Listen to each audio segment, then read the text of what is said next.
All right, so a few tips for soothing your baby. So every baby is different. You will learn yours. So there's a few things that we do recommend trying out initially. You can make a baby burrito. So that's something that they'll teach you in the nursery. The nurses have a very good for you.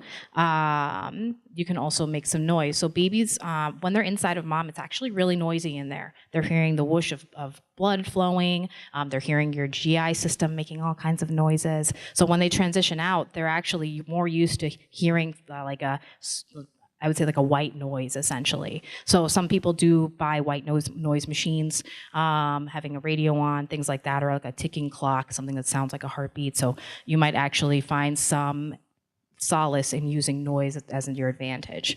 Also keeping it still. So if your home is very loud and there's a lot of kids running around, having the baby in a room where the lights are dimmed and everything's off might help as well.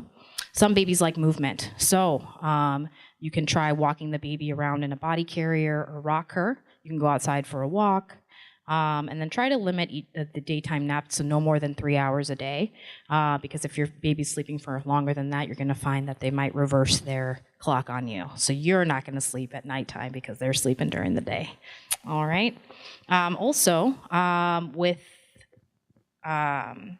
If they seem to be fussy and you're not sure if they need to feed or not, and you don't think that it's time to feed, you can offer a pacifier or finger and see if that helps.